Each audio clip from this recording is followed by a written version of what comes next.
Hey there YouTube, welcome back to Artichoke Dip.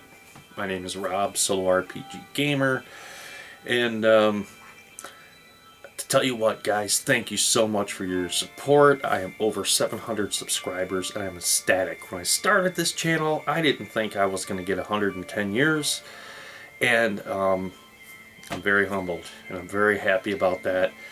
And speaking of that, so before I start the video, if you like my video here, hit the like button.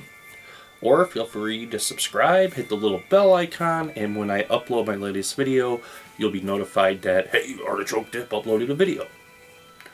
So, in the past videos that I've done, I've been doing a lot of game reviews. I've been board games, and so, you know, and the purpose behind it is to bring some of the stuff to you guys so you can see what the game is about. And maybe it's something you were thinking about purchasing and you weren't too sure because you didn't know a lot about it, and it helped you out and made a decision whether to purchase it or not. And or maybe you're just getting into the hobby and you don't know where to start. So that would, you know, the reason why I enjoy to do those videos is to be able to bring that information to you guys. So I wanted to do something a little different with this video, especially with all the new subscribers I have, and I wanted to go and do a recap of the tools to utilize and use that I have found over the years that work great for solo RPG, and it works on all the game systems, and to bring those to you guys and to basically do a refresher course rather than going back through all the videos.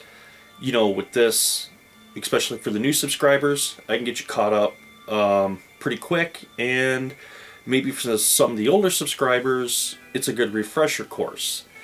And it's what the channel, I made the channel based on, was these basic ideas and concepts that I've come up with and I've utilized and used, that I have enjoyed, as you can see, lots of RPG games as a result of it. So let's start talking about the game system. So today, in the day and age, one of the problems that we have is the internet. Now, I'm not saying the internet itself, but the internet shopping. And like with me, I'm inundated every day in my inbox of my email with from Amazon and eBay and even game publishers, you know, hey, new game coming out, boom, boom, boom, boom.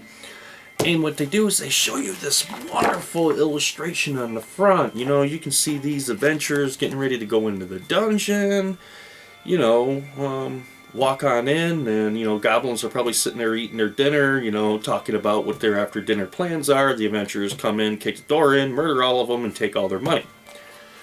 And then they show you the backside, and they might show you the first page. Aha, click to buy.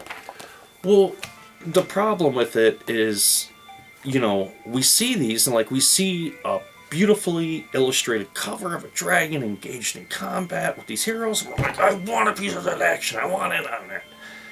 And that's what draws us in to buy those books and then products, is that. But it pays to do your due diligence and find out what game mechanic system, and I'm referring to the dice that are used in that system for the game system. And I'm going to explain those first and how they relate to different type of game systems. So when you go to purchase them, you're going to be more informed as to what you like, and that way your money is better spent. So let's start out with what we call a silhouetted system, which utilizes your standard six-sided dice that you would get in a Monopoly game or any other board game. Let me see if I got a... where did I move my dice tray? Here it is. So we'll just pull these out so we can have a good demonstration here and talk about some dice. So, as you're familiar with, a normal six-sided dice, and they call it a silhouetted system. And it utilizes six-sided dice normally using one as your 10s, the other one as your 1s, rolling them together, and you're going to get a random table between 11 to 66. And these dice are used throughout the entire game system. And typically, believe it or not, some people think because it's a six-sided dice system that it may not be as enjoyable as a D100 or a polyhedral dice set system. Personally, that's false. And I have played many systems that utilize D6 and find them to be just as fun and resourceful as other game systems. So, in some people, they enjoy the simplicity of a D6 system. So when you look at a game system, and when you look at the rules, it pays to do your due diligence, whether it's at a game store or if you have to just Google it and read about it a little bit to find out. The other system that's out there is what we would consider a D100 system. Now, D100 systems, if you're not familiar with what a D100 system is, a D100 system utilizes two 10-sided dice.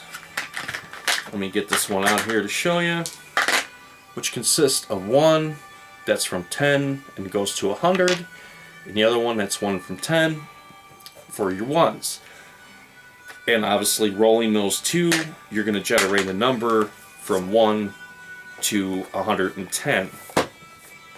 So most game systems that use a D100 system, the game mechanics typically tend to be very skill heavy. So if you do not enjoy skills in an RPG game, whether you feel as if they slow you down or perhaps it's more, how do I put this, reading or complex than what you want to deal with, then the D100 system is probably not for you. Now, D100 systems are very popular. Ruin Quest is a D100 system. D100 Dungeons, I can sit here and ramble off all night. HARP, High Adventure Role Playing, MERP, Middle Earth Role Playing Systems, Rollmaster, to name a few, they all utilize D100 system. And it's a very common system. Now, by far, I'm going to say, most popular system out there utilizes your standard 7 dice polyhedral set, which is going to be your 20-sider, your 12-sider, your 8-sider, your 10-sider, your 6-sider, and your 4-sider. And everybody has seen the 20-sided die. Now, to name a few games that utilize 20-sided die, of course, Dungeons and Dragons, which, you know, just about everybody that's into the role-playing game, and if you're watching my videos and subscribe to my channel, I would have to think you've played Dungeons and Dragons at least once in your lifetime, whether it be on the internet, through online Dungeons and Dragons, or with a friend possibly. Other systems that utilize it are retro clone games like Labyrinth Lord. Uses a 20-sided polyhedral system. Labyrinth Lord obviously is a retro clone of the original Dungeons and Dragons, which would be the basic very first printing of Dungeons and Dragons. And then from there you would have Castles and Crusades, and the list goes on and on and on and on and on and on. And I'm going to say the vast majority of RPG games out there do utilize a polyhedral dice set, which they would consider a D20 system. So that'll kind of give you an idea when you do look at games, if you're looking into getting a new game system, to do your due diligence and read it. Now, of course, every single game book and every system, when you open them up and you read them, they give you what I like to call the fluff. And the fluff is, you know, they're going to talk about in their forward, thanks to all these people, this is the greatest game system in the world, blah, blah, blah, so on and so forth. And that's typical of any game system. And you read it and you're like, hey, this is pretty cool. To bring it home to find out this isn't exactly what I wanted. So once you figure out the dice system of the game system you like, to really figure out how the game works, what I personally do, I found that works very well, is obviously character creation, stats, abilities, and all that. You already know in an RPG system that that's there, it's part of the game. You're going to have to do that. What I do is I flip right to the combat, and I read how the combat works. And once you played a few different game systems out there and you get used to those game mechanics, it'll be real simple for you to look at the combat system and be like, aha, I know how this works. I understand this game system now in this setting. It's like this game or that game or this game. And it'll really help for you to make a really good educated guess as to whether that game system you may want to purchase may be right for you or not. Okay, I think we covered enough on that. Now, solo RPG. My number one rule, and I've talked about this a lot, and I have not talked about it lately, and I really want to, dust this off and put it underneath a new light. And that is the story. So all RPGs are based around a good story. And your solo RPG shouldn't be any different, and it should have a really good story. Now, there's 3 key things to solo RPG when you do write your storyline. Now, I am going to tell you, with published adventures, stuff like that, I don't personally use them because with a published adventure module, you have to read through the module. So you already have a really good idea as to how the story ends. I personally, what I have always done with those type of modules is read through them, take out of them what I enjoy to incorporate into the game I'm currently playing and use it that way. You could play it as the way that it's written, but just a fair warning before you do, you have to read it and understand where everything is, so you're going to have a really good idea how it ends. And if you're okay with that, then by all means. Me personally, I find that a homebrew, what they call them now, homebrew campaign, means you make it up yourself, you create your world and all that for your adventurers to run in. That's the way I've always done it, and I found it works the best. So, the story. Your story should have a main antagonist. And a good example I'm going to use here is a main bad guy.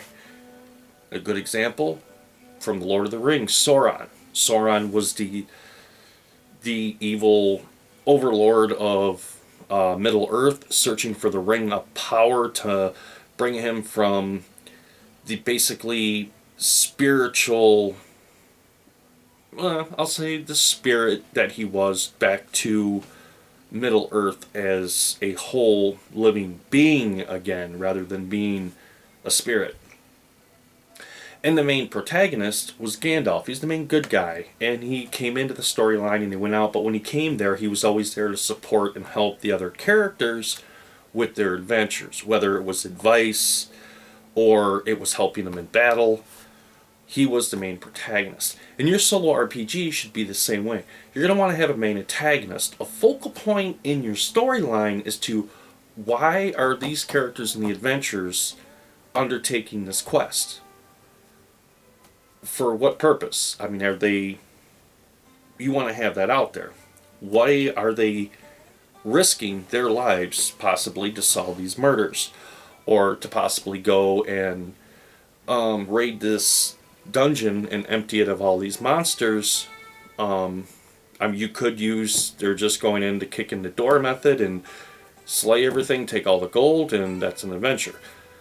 It's one way you can do it. Unfortunately, it does get rather pointless after a while. And me personally, I like a really good story. And in that way, you always have that center focal point when you play the RPG. As you start to drift off that storyline, you have the main antagonist to pull you back into the line and keep going straight on the storyline. The protagonist should be used in those times to when your characters need them the most. When your characters are beat down, they're just downtrodden, and they need help. They've utilized all their resources, and they're right at possibly the brink of death. and then your main protagonist comes in to help them, and then back out into the storyline, and they go towards the main protagonist. The other thing with the storyline, and this is very important, is having multiple plot lines that intersect through your story. And what I mean by your multiple plot lines is I mean your smaller side adventures. Perhaps we use the example, perhaps there's a evil, we'll say, necromancer that is basically going from town to town, city to city, and he's got a large army that's, warring and taking all the virgins out of the city to sacrifice them for his holy holiday that's coming up, to whatever, raise a demon lord from the abyss. And your characters have been hired to take this guy out. So the multiple plot lines that intersect it as you're heading towards the main storyline, which is the antagonist, to confront him, of course, along the way, you're going to go into different villages or small towns, and you're going to interact with those people who, who knows, maybe Susie lost her feral bobcat up a tree, and the adventurers go to help him out and to get a small reward and some experience. Or perhaps they found a small dungeon along the way that they heard rumors of, that there's a mystical ancient artifact in there that could help them and give them the power they need, or perhaps magical armor to defeat the main antagonist. And that's what I mean by intersecting plot lines that go through the main story, basically that lead off to smaller adventures within your story. And what I have found over time, they actually do lead to other adventures, and the story keeps going and sprouting off into different directions. And it's the way I do it. The second thing, for solo RPG, of course, and I haven't talked about this in a while, and I've talked about it in my older videos. I'm sorry, guys, I'm kind of tongue twisted tonight. And that is a game emulator, something to emulate a DM. And the book that I recommend is this one right here, Mythic. And Mythic itself is a standalone game system that you can play as itself, or you can utilize the emulator to be played with any RPG. Now, in the emulator, what it gives you, and what I use the most, is what's called the fate chart, which is right here. And the fate chart, basically, what it is you have what they consider a chaos rank. Chaos rank would be if your adventurers were camping, let's say it's at night and they are out in the wilderness. And so at that point, their chaos rank's going to fall to a 4. Now, obviously, the lower the number, the greater the danger. The higher the number, the lower the danger. So it's at night, they're in the wilderness. So at that point, yeah, they're going to fall to a 4. Now, if I was playing this, and what I would do is, after a couple of hours, check to see if there was a random encounter that would encounter my adventurers in the camp. And I'd roll my percentage die. And using the fate chart here, I would cross-reference my number to, obviously, the chaos rank. And I'm going to use the example, let's say I got a 95%. So if I had a chaos factor of 4, which would be an above average, going up to my 95% value, it would have to be, there would be an encounter. Then at that point, the encounters that I have already had randomly generated for that area of the wilderness, I would roll, and then at that point, my adventurers would have an encounter to deal with. And there's many more resources in here in Mythic that can be used. It's a great system, and if you're new to RPGing, or perhaps you're a veteran of RPG and maybe you put it down for a while because when you're in your teenage years you played it with your friends, and now you're getting back into the hobby, and you're at that crossroads where it's like, well, I want to play this game but I don't have a game master or a dungeon master. Well, it's worth checking this one out, and you can get it I'm sure at any hobby. Well, I'm not going to say at any hobby store because the hobby stores, they're actually kind of hard to find with all the online shopping now. And I'm just speaking for the area that I live in. I'm not speaking for the country or the UK or Germany or wherever you may be watching this video. I'm not talking about your neck of the woods. I'm talking about here. So, a lot of people are going to look on Amazon and eBay. You're going to be able to find this very easily on Amazon. Now, RPG Now, you can find it there and you can print it off in a PDF. Me personally, I just bought the book from Amazon. It was like 20 bucks. I think if you purchase the PDF on RPG Now, I think it's like 12 bucks. So, anyways, things to think about. A game emulator. So the first thing is your story. The second thing is having a way to emulate a game master so you can enjoy the game as a player and watch the story evolve. The third thing and most important thing is having randomized tables. Now, you do not have to purchase books that have randomized tables. You could always make them yourself. They're quite easy to make. Using a dungeon as an example, think of all the different shapes of corridors that you could encounter in a dungeon.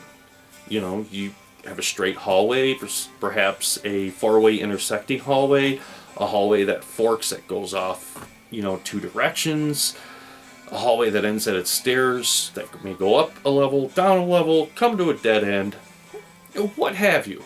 And then, of course, your room shapes.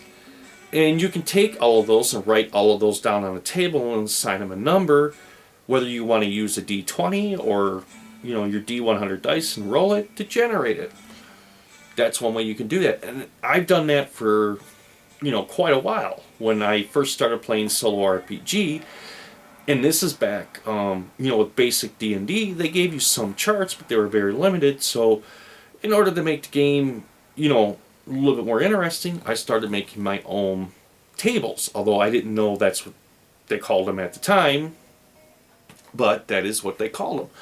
But some examples of randomized tables that you can get. Now, here is a really good book. If you're a solo RPGer, you enjoy fantasy RPGs, this book is one that I would really recommend that you look for and you pick up, because it's going to help you a lot. It's going to give you a lot of good ideas, and it's a really good source. I use it a lot. I picked this book up, and I love it. And by far, it's blown all the other tables that I have out of the water. And that is called The Classic Dungeon Design Guide. It's a very thick book, very well thought out. It has a lot of tables in it, and it'll answer just about every single question you can think of for any type of medieval fantasy setting. And as you go through this, it gives you scenario twists, it gives you character ideas, it gives you one of the things that I found really interesting that I enjoyed about this book is typically in a fantasy setting, there's always a dungeon, right? And characters are always going through dungeons. This goes into it to explain the history, how the dungeon became a dungeon, which is really interesting because it puts a history on it. And giving you that history behind the dungeon, it can help you actually develop a story off of that dungeon to be able to, branch your solo RPG out even more and expand it out even more. So this is a really good one if you're a solo RPG enthusiast to look and pick up. Another set of randomized tables are these. And I did a review of these in one of my videos and talked about them, and I use them quite a bit, and I like them. And these are cheap. These are relatively cheap. I think these were like $5, $6 a piece. Got them from Amazon delivered, and you know, they're just a book of randomized tables. D100, you just roll them, and now the whole thing about randomized tables is where it helps is it really does keep the story moving forward and add some randomness into it. Now, you don't want a game that's so random it just does not make any sense, because that's not fun. So when you think of your story, you get your game emulator, and your tables are there. Really good example I'm going to use here. So your characters, they have been traveling, let's say, 2 days through the wilderness, and they come over the top of a hill, and there is a settlement. What kind of settlement is it? Well, go to your random tables. Look here, there's a city. Poof, there's a city. And it gives you that bit of randomness and helps advance that story along. And the other thing that I really enjoy about it is by doing that, you'll actually see your map actually fold out even more and more and more and more. As you're gaming, you use random tables, and it'll put stuff into the game that probably when you first originally thought of when you're looking at your map, if you guys use those, you draw them out for your solo RPGs, it's going to pepper stuff across your map that you probably wouldn't originally thought of, but as you play and you look at it, you're like, this is pretty cool. And that's what I like about the random encounters, random tables, is it really helps bring the RPG to life. Game speaking. So, let's go over that. Of course, your story, your game master emulator, your random tables. The fourth thing I'm going to say that you're going to want to focus on is the atmosphere. And what I mean by that is when you get ready to solo RPG, I have found maybe not everybody, may get distracted like I do. And maybe you're one of those type of people that you can just tune everything out and focus on what you have going on. If you can do that, that is awesome. I really have a hard time with that. So when I say atmospheres, you want an area where you're free of distractions. You don't have a TV going that's going to pull your attention away from the game to sit there and stare at the TV. Or, have a phone sitting next to you to where you have text message alerts going off constantly, pulling your attention away.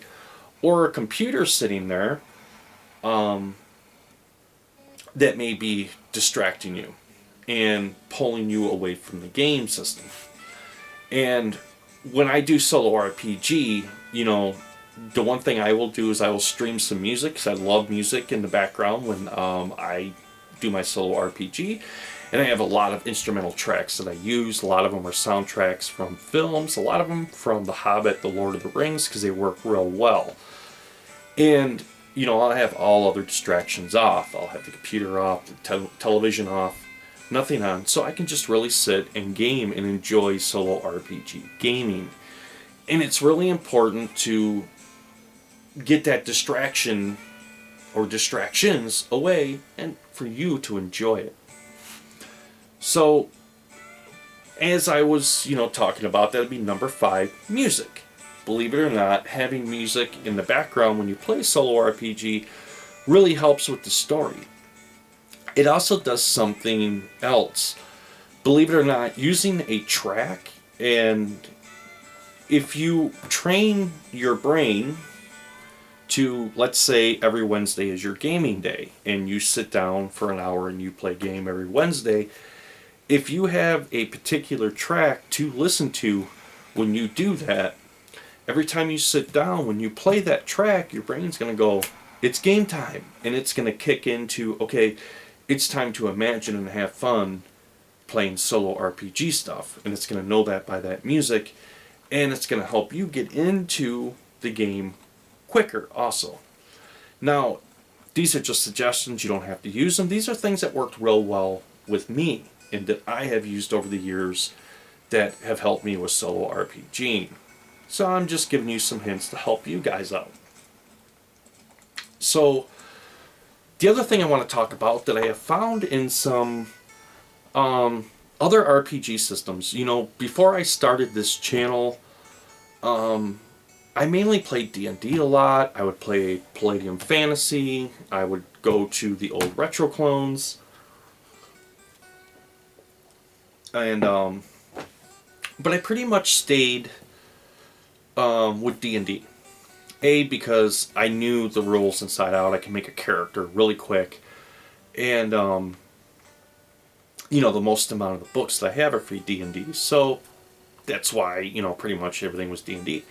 But after starting this channel and researching and looking at other game systems out there and actually playing other game systems to be able to, come up with ideas for videos and to a lot of suggestions you guys have made about other game systems that I have tried out and talked about. So learning these different systems, I've kind of learned some new tricks to add, teaching an old dog some new tricks to my solo RPG. Now, the one thing that I found are time trackers, and it's so simple. When I say time tracker, I'm not talking about anything complicated or expensive you have to buy or anything like that. So, Blades in the Darkness use it. Iron Sworn, I noticed they even use it in their game system. And let me find right here. And Mr. Sean Tompkin right here that made Iron Sworn. And he also used time trackers in here. And I really like that. It's really cool.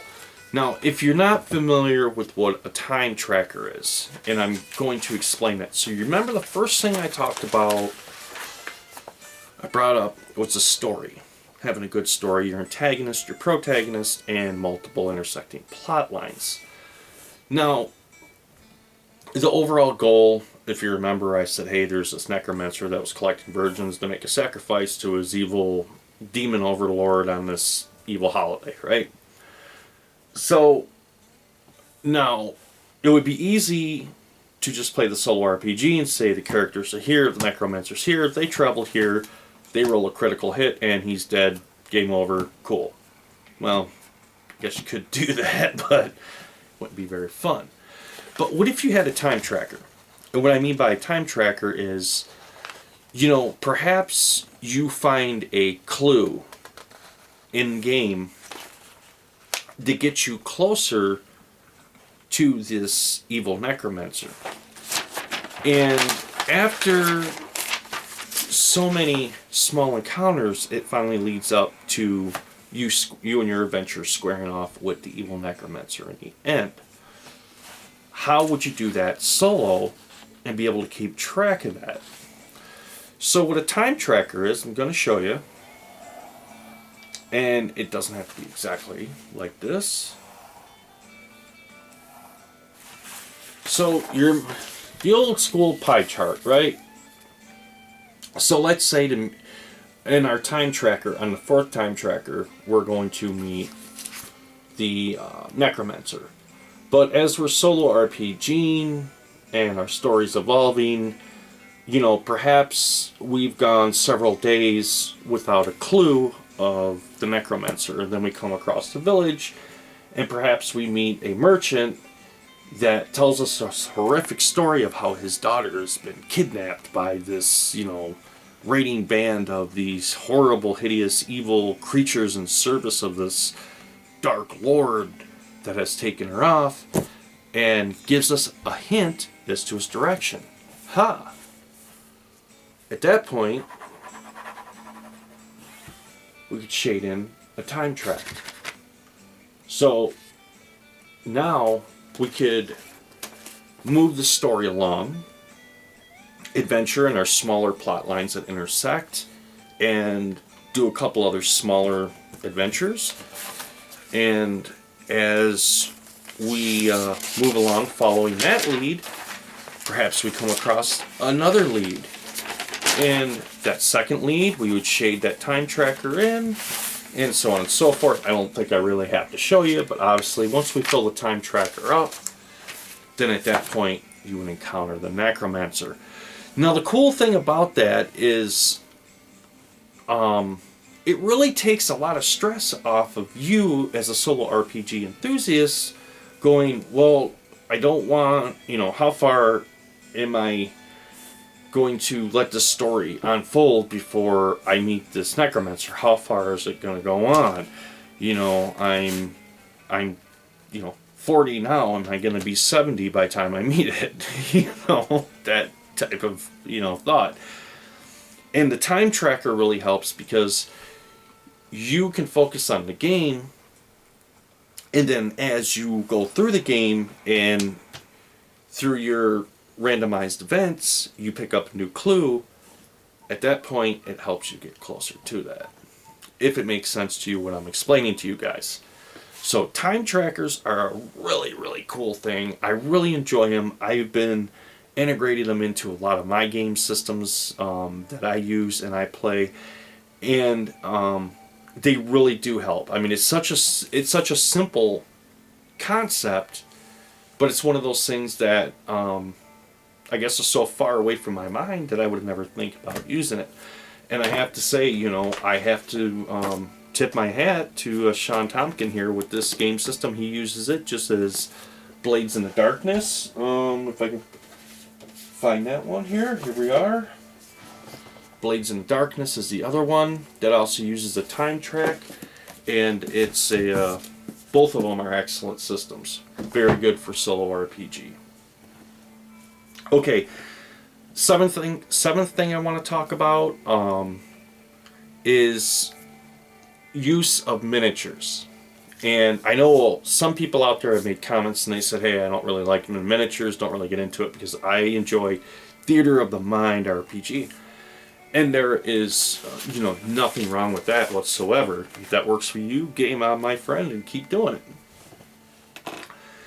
For me, I have always found with solo RPG that you really want a visual aid in front of you, especially with combat encounters, because it really, really helps flesh everything out and you can see what's going on and you can scale everything out.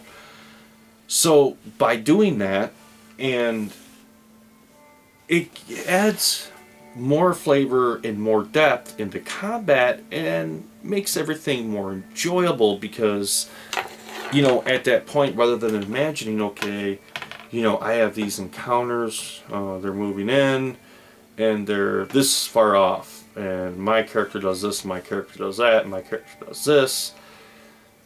And now you're imagining it, but when you use miniatures and you actually use them, I'm going to show you here on a vinyl mat, what really helps you is it has all of the areas already measured out for you. So when you hit your random encounter and you say, okay, my adventurers are at the camp, they're in the wilderness, it's nightfall, and you determine there is, let's say, 2 owl bears moving towards their location. And at that point, you could roll your dice and figure out how far away they are from your characters. So let's say they're 80 feet away. Well, you could count on that vinyl mat, place your encounters on the vinyl mat. You have a visual representation at that point where they are, and then how your characters react to it, to their location. And as the owlbears start advancing across the map, it really, really brings everything together. The other cool thing is,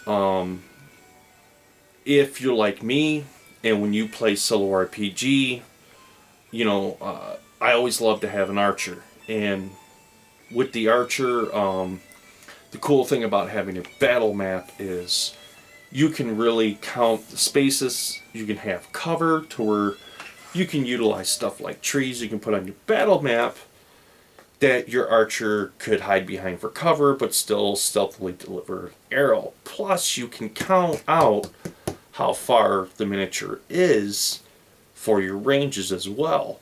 So those are the advantages for me, and I think a lot of people out there with utilizing miniatures with solo RPG, particularly for combat. It also really helps if you're using a magic user.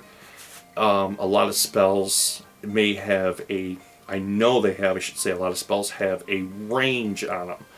So it really helps by being able to look at where the magic user is at and the range around them for the area of effect of the spell. So the other thing I wanted to get in, that was number 7. Number 8 is keeping time track in the game. Now, I've had a lot of people who have said, look, I don't know how to keep the time track in a game. They don't really explain it. And for most part, a lot of RPG systems don't. They just explain to you, there's this many days in the week, this many days in the month, in this world setting, there's this many days in the year, and so on and so forth. But they don't really break it down to you as to time tracking. So the way that I do time tracking that works really well and helps with my game system, and game systems I should say when I play, is I utilize your standard issue D4.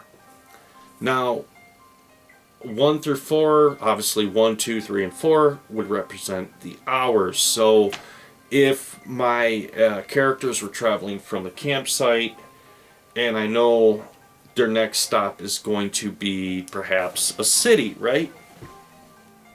Now, in between the time that they left the camp to the time they got to the city, how many encounters do they possibly run into? So instead, I could say, well, they ran into 3 encounters, Okay, well, that's one way I could do it. The other way I do it is this way. So I roll it. Okay, they have traveled for 4 hours. Then I roll to see if there's any encounters in the area. If there's not, I roll again. Another hour. Now, if it was a 6-hour trip, we'll say, they have 1 more. I would roll again and see if there's any encounters. And obviously there's not. And obviously I rolled a 3, which is higher than 1 hour, so they made it to their destination. And that's how I keep track of time. Now, generally when I solo RPG with my characters is after 12 hours of adventuring. At that time, they're going to camp for 8 hours, and I'm going to break that 8-hour shift up in between my other adventurers to keep watch out over the camp, obviously. I utilize the same way. I take D4, I roll it, and I roll the percentage, whatever that percentage may be. Obviously, there's going to be factors that are going to add into that. If you're in the wilderness, or if you're in a city setting, village, so on and so forth, is going to add into that percentage of if you are going to encounter a random encounter. That's a lot of encounters. Alright. Number 9. Keeping track of game sessions and how I keep track of game sessions. And I've talked about this quite a bit. So one of the things about solo RPGing is you kind of have to do some of the book work that a normal DM would do. Now, what I have always done that I have found works really well is get me some notebook paper when I start my adventure out. My story is scene 1. Scene 2 will actually start with the adventure. And I will start scene 2 wherever my adventure started out. So if my adventure started out in, let's say, in Waterdeep, then that's where they would start out in Waterdeep. After 12 hours, they're going to camp. Now, I would end my scene at the camp. Then it would go into scene 3. Or chapter 3, however you want to word it. And then at that point, it would be evening camp, and then go into morning, which would go into the next chapter. Now, the reason why I do this is by giving yourself a brief note, writing yourself just a real quick, brief story. I'm not talking about writing a Stephen King novel here. I'm talking about, hey, camped first night outside of Cormyr, had an encounter with 4 goblins. And you'd write that down. And the whole purpose behind it is, so when you go back to this game system, not only can you go back through your notes and look at how your game and your adventure has moved along, but it also helps you, when you get into your game, go, oh yeah, that's right. Okay, I remember we were here, we met this NPC that gave us this information of this vital piece of a crystal shard that we had to take to this ruin and place inside this secret runic symbol on this statue in order to get this secret map. Just to use an example. So, and it really helps keep your story going along. Another thing too is after you do that for a while, you can actually go back through your notes, start reading. You can actually watch this whole entire world that you created actually come to life. And looking at your map, where basically when you started, you had a couple of characters, you had an idea of a story, and now you're looking at, wow, here's the story, here is where it has gone. Is another reason why it's a good way to use the notes, what I like to call keeping track of scenes, to be able to go back to reference to help you guys out. And 2, if you decide to put the game system down and take a break from it, and maybe you put it down for a week or 2 or whatever, and you decide you want to pick it up and play it again, you go back over your notes, read it, and you're right back in. And that's really, really a good reason to do it. Okay, number 10. So, if you're like me and you enjoy a lot of game systems, one of the things is keeping them organized. Now, I used to be horrible at this, and, give you a real good example here, if I can pull this out. So, here's one of my old gaming folders here, and I just gotten crap everywhere. There's a little bit of everything in here, from multiple editions of D&D,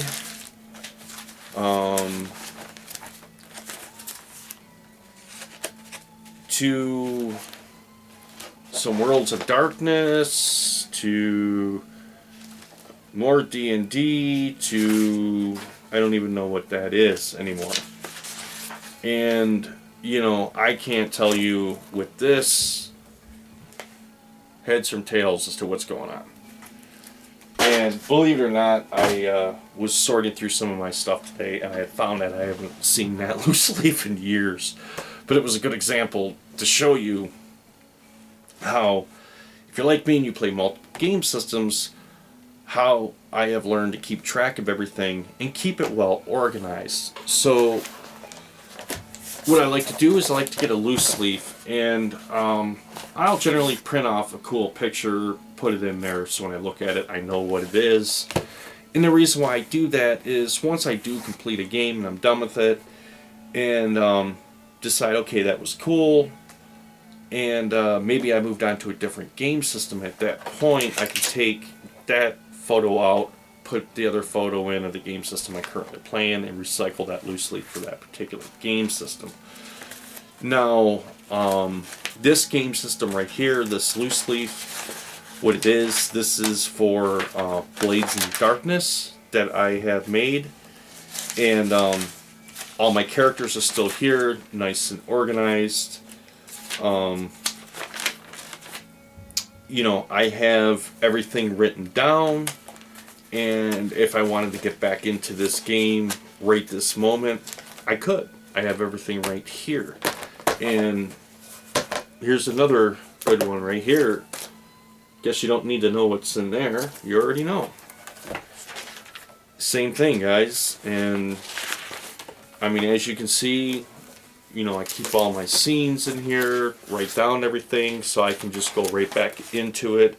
I got my character sheets in here. Everything I need to know.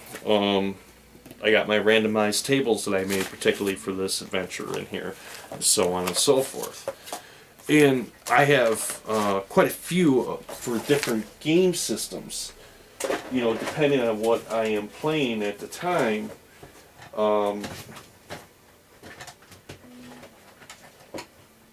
Anyways, I ain't gonna dig through all of them, but that's how I keep my game systems organized. So if you're like me and you kind of you enjoy multiple game systems, and maybe you have some different game systems going on, and you know, I imagine a lot of people, and if you're one of those people that you do everything electronically and you keep everything in its own folder on the computer, that's awesome. And you know, you're already further ahead of me in the organization with me.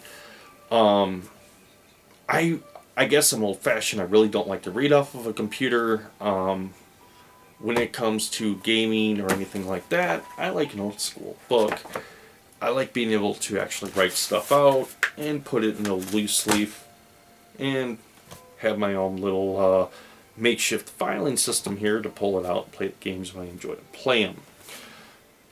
So, number 11, which, I mean, we've covered the story,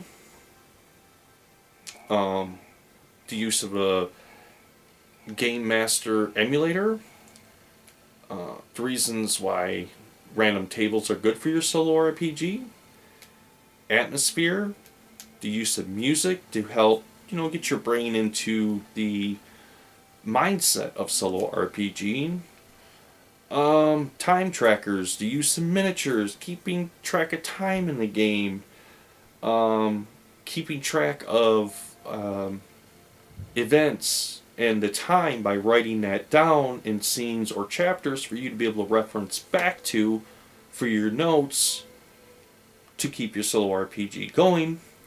And then of course we went into how to maintain, obviously, your multiple game systems. And the last one is not getting burned out, and switch up your game nights sometimes, perhaps with maybe a solo board game. And so one of the things that got me into board gaming was, like I said before I started this channel, you know, I had my D&D, and I would pull it out and do my D&D and then play some Palladium Fantasy, and you know, then I started the channel and I started looking at a whole lot of game systems out there, and I got so buried underneath them that I got burned out and I had to take a break. And so what I did was I turned to some board games and picked up some board games, which I found to be very refreshing. And there's a lot of board games out there, and if you look at them, that'll say from 1 to 6 players, and those are the ones that I'm talking about. Couple examples I'm going to use here. Zombicide is a great one solo. The D&D series, there's Ravenloft, there's Temple of Elemental Evil, that's one of my favorites right there. Great solo. And there's more and more out there than that. And sometimes it's good to have that if you're, you know, maybe you're getting to that point in your solo RPG that you need a break. Maybe you're just ready to do something else for a gaming night rather than the RPG. Having a standby board game that you can play solo and break out is kind of a cool thing you can do, and it breaks everything up. Obviously, it's why I play so many different RPG systems, because if I just played one system, you know, it would get old after a while. I mean, it would get old if you were playing a computer game system, the same computer game over and over and over again. Eventually you're going to get burned out and you're going to get bored with it. So, and that's, you know, don't want that to happen to you guys. I don't want you guys to get burned out. And it can happen real easy, especially if you're running multiple systems. So if you're like me, you run multiple systems, you have multiple games going on, maybe integrate a few board games, and when you're starting to feel like, I don't know if I really want to play this tonight, go to a board game and break things up a little bit. So it's not one of the things on my list, because I actually wrote out a list of things I wanted to talk about in this video, but I wanted to talk about a couple of other things to help you guys with your story. Now, when it comes to your story, you know, you're only limited to your imagination. That's your imagination. That's it. And sometimes some cool things that you can, how do I put this, draw some ideas from. And that old saying goes, sometimes truth is stranger than fiction. And, you know, I love to pick up magazines like these and read them, and it really helps when I create a solo RPG and gives me some ideas to put stuff in. Here's a great one I picked up. Obviously, this was put out by Sential, which I thought it was Time Life, but I guess it's not. Sential, and it's the world's scariest places, haunted, creepy, and abandoned. And these are all real places that are found throughout the world, you know, from Dracula's castle to the mansion murder house, the suicide forest, and so on and so forth. And it gives you some creepy pictures, goes through it, gives you a brief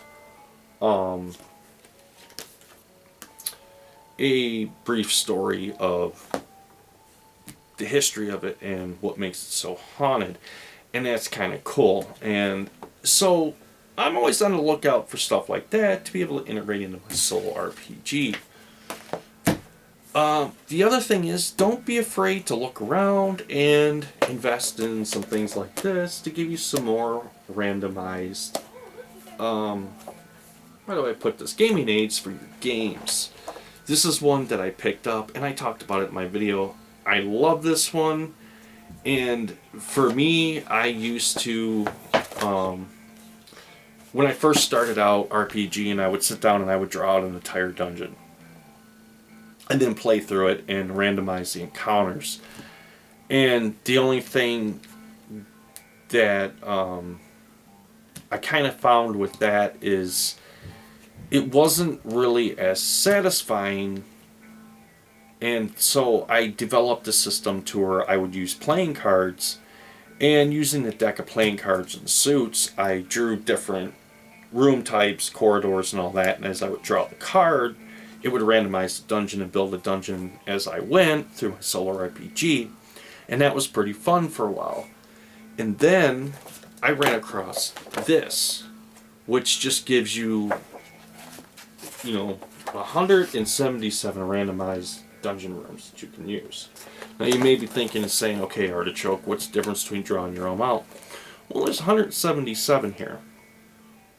So if you're like me and you're playing a solo RPG and you say, okay, the characters, they find a dungeon, and they enter into the dungeon, into the subterranean without looking, flip it open, boom. So cool thing about it is I don't even know what to expect out of this dungeon because I didn't design it, and it's totally randomized to me, and I'm just looking at it going, okay. And I can add the random encounters to it, and it works very well. I have, when I first got this, it was the very first dungeon I used. I was playing D&D to test it out, and you know, I made it to, I believe it was the third room, and it was at that point that my necromancer, he used black speech because they were kind of getting beaten down pretty hard. And he used black speech trying to hopefully see if he could call dark forces up to help them out. Well, it kind of went the opposite way of what he wanted, and unfortunately it summoned this ancient demon from this portal that was opened up. They didn't know the history of the dungeon. Very few people do, and as a result of that, he had a shadow demon chasing him around, trying to kill him. So, very cool. Can't say enough about it. And maybe it's because I had such a great experience with that book and using it. Maybe that's why I love it so much. But, as you know, as I said, don't be afraid to experiment with different random encounter books, integrate them into your solo RPG. And I think with that, guys, real quick recap on it. Number one, the story, having an antagonist, a protagonist, multiple plot lines. Number two, having a game master emulator, such as the Mythic system. Number three, random tables. You're going to want to have some decent random tables. Whether you make them yourself or you purchase them to use for your solo RPG, random tables are a must, and it really helps randomize things. But everything in moderation, and your random tables should be used like salt and pepper, to salt and pepper the flavor of the game, to keep everything moving forward and suspenseful. You shouldn't rely on these 100% because then your game's not going to make sense. You used your imagination and you wrote the story. You're just using the randomized tables to help flesh out that world a little bit more and to add more flavor to it. So, number four, the atmosphere, free of distractions. No TV, no cell phone with text message alerts going off on it. No computer in, the background. If you're one of those people that can, put distractions out, I'm not. I have to have an area I can go to free of distractions. Otherwise, if a TV's on, I will sit here and say, okay, I'm ready to do some solo RPG, and I'm going to, what do you know? Oh, no kidding. And then, now an hour or so has gone past, and, well, I haven't gotten any further than that dice I rolled. So that's why I say free of distractions. Use of music. I enjoy to use music when I do my solo RPG, and like I said, I have a lot of instrumental tracks that I use, a lot of them from the Hobbit films and the Lord of the Ring films, and some of them from Midnight Syndicate is their name, and they have made a lot of gaming music tracks that are out there. If you've never heard of Midnight Syndicate, check them out. You can YouTube it, and Midnight Syndicate, they have their albums are on YouTube, and listen to them and stream them for your gaming.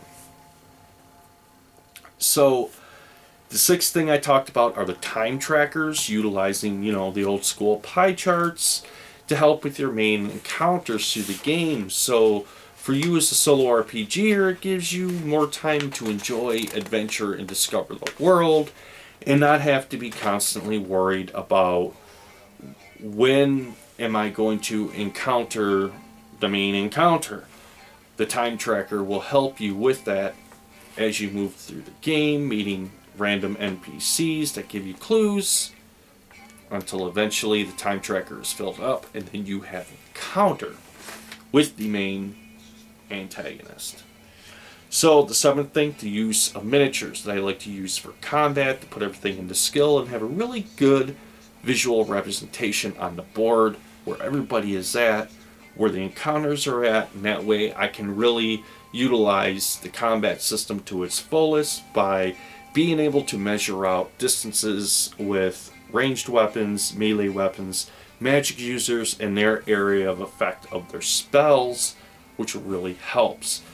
I love it, and like I said, for you guys out there that love theater of the mind and you don't prefer miniatures, you like to imagine everything, game on, my friends. I am so glad that you guys enjoy that.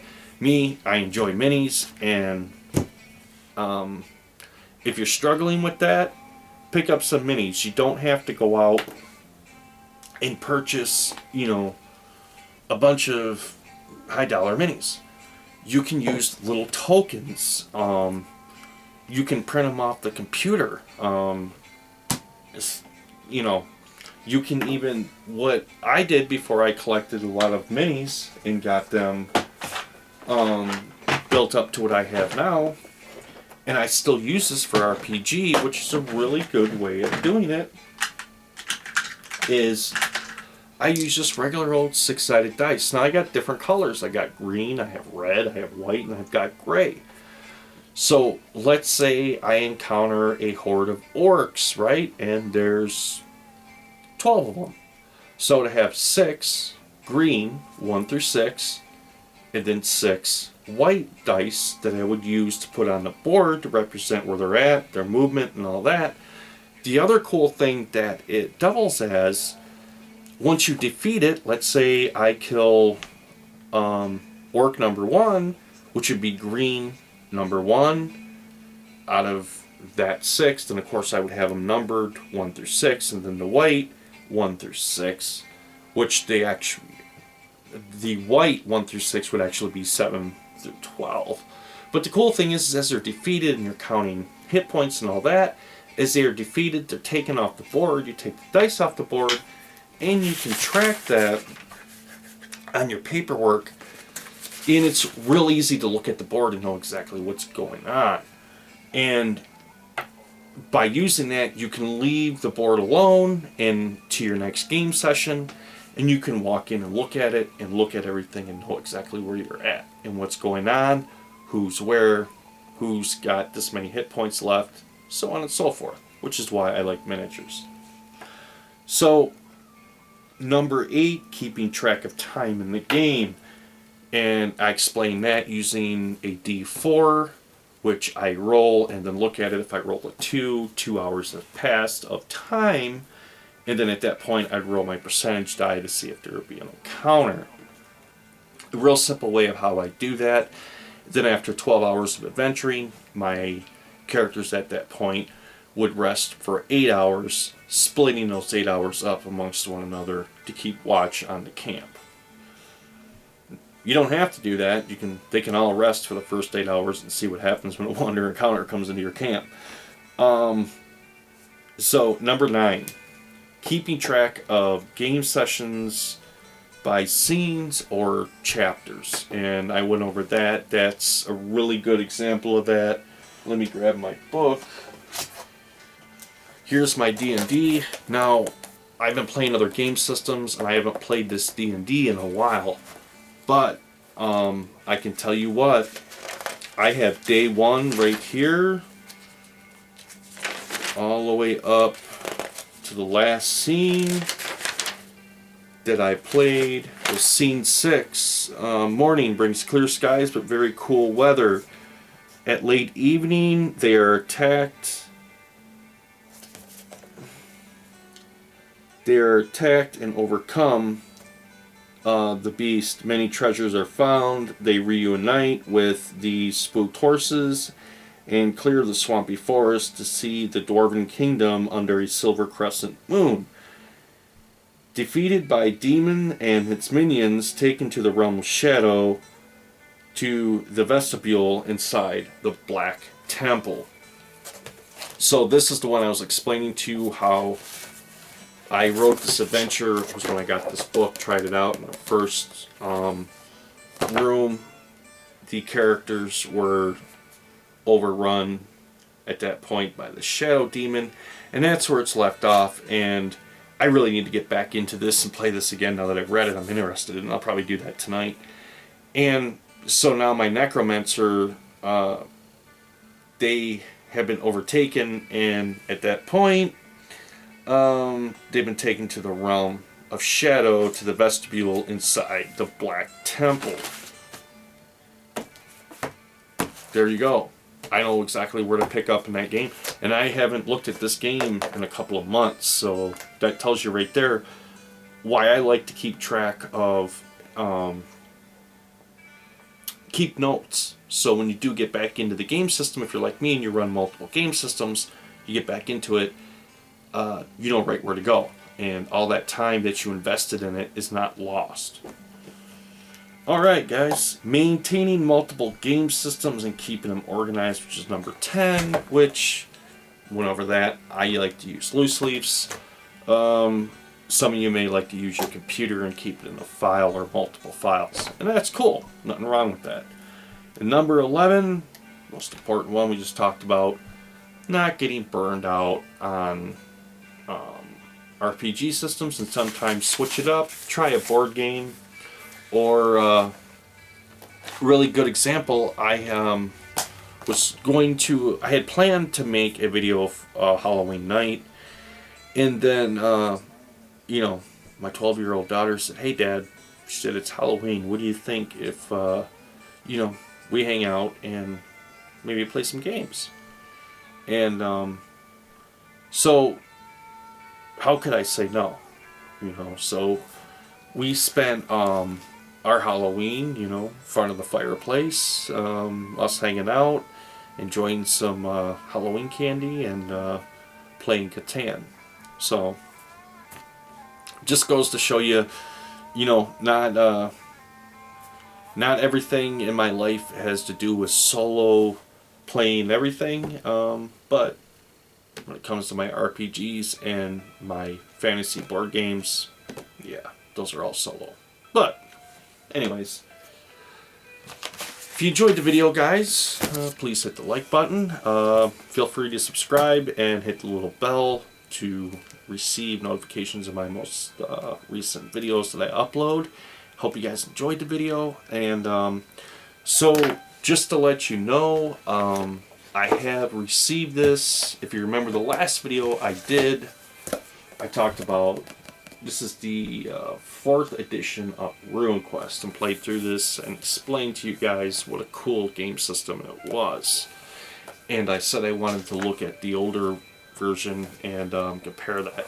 So I received that, and I read through the book. I have not yet to make characters for it, because I spent most of the day reading the book and comparing the two to see what the differences are, to explain them to you guys. So I do plan on making a video on this, and what I want to do is make some characters, and then that way do a playthrough so you guys can actually see it and see how cool the combat system is with it and how well it works with solo RPGs. So that'll, look forward to that coming up soon. One other thing that I really have to try to get out of the way, and I'm really struggling with, guys, is I explained with the randomness, how you want to use it like salt and pepper to, you know, flavor your adventure. And I'm really trying to get the D100 dungeon thing down. I started on it, and the just massive randomness of all of it just kind of how do I put this, didn't pique my interest. So, but you know what, I did have a lot of things going on at that time, so I'm gonna have to get back into it and give it another, you know, how do I put it, a really good, honest playthrough. So I'm hoping to get that done here soon too as well. I also had a request about tunnels and trolls. I do have that right here, tunnels and trolls. So that'll be another one, future video that I'm going to get into, and I'm going to talk about, and we're going to get out of the way, so you can look forward to that in the future as well. Alright guys, I think I'm going to wrap the video up. I think I have talked your ears off quite a bit and enough, and I hope the information that I give you will help you guys with your solo RPG, and maybe some of the things that you can take away with it, incorporate it into your solo RPGs, and some of them tools and advice to help you guys along.